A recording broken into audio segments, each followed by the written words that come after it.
নমস্কার বন্ধুরা, আমি একটু নতুন রেসিপি নিয়ে চলে আসলাম। দেখতে পাচ্ছেন এইগুলো কচুরলতিগুলোকে আমি হালকা নুন হলুদ দিয়ে ভাপিয়ে রেখে দিয়েছি। এখানে সমস্ত উপকরণ রেখে দিয়েছি। কড়াইতে পরিমাণ মতো তেল দিয়ে দিয়েছি। তেলটা গরম হয়ে গেলে এর মধ্যে আমি অল্প একটু কালো জিরে ফোড়নে দিয়ে দিলাম। কালো জিরে দেওয়ার পরে আমি কিছুটা রসুন কুচিয়ে রেখে দিয়েছিলাম। কুচনো রসুনটা আমি এর মধ্যে দিয়ে দেবো, আর কয়েকটা চেরা কাঁচা লঙ্কা আমি এর মধ্যে দিয়ে দেবো। 4-5টা চেরা কাঁচা লঙ্কা আমি এর মধ্যে দিলাম, ভালো করে মিশিয়ে নেবো।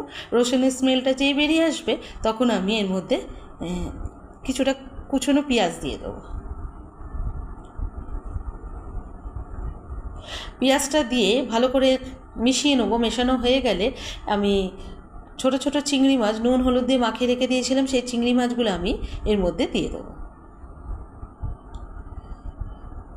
চিংড়ি মাছগুলো দিয়ে ভালো করে মিশিয়ে নেবো। পেঁয়াজ রসুন লঙ্কার সাথে ভালো করে মিশিয়ে নেবো। মেশানো হয়ে গেলে কিছুটা টমেটো কুচি রেখে দিয়েছিলাম, সেই কুচনো টমেটোটা আমি এর মধ্যে দিয়ে দেবো।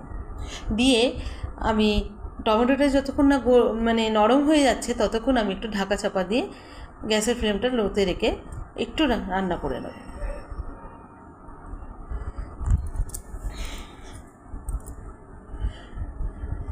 টমেটো কুচিটা নরম হয়ে গেছে দেখতে পাচ্ছেন। এবার এর মধ্যে পরিমাণ মতো হলুদের গুঁড়ো দিয়ে দিলাম, আর অল্প একটু লঙ্কার গুঁড়ো দিলাম। যেহেতু 5-6টা কাঁচা লঙ্কা আগে ছিঁড়ে দিয়েছি, ওই জন্য লঙ্কার গুঁড়োটা আমি অল্প সামান্য দিলাম।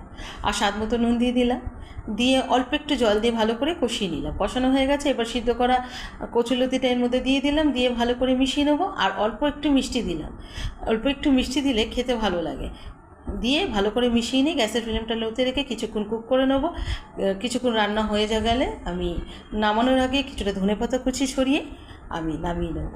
এইভাবে একবার বাড়িতে কচুরলতি রান্না করে দেখবেন চিংড়ি মাছ দিয়ে, খেতে এত অসাধারণ লাগে, গরম ভাতের সাথে একদম জমে যাবে। এইভাবে একবার বাড়িতে অবশ্যই ট্রাই করে দেখবেন। যদি আমার রান্না ভালো লাগে তাহলে আপনারা আমাকে লাইক কমেন্ট আর শেয়ার করবেন। ধন্যবাদ।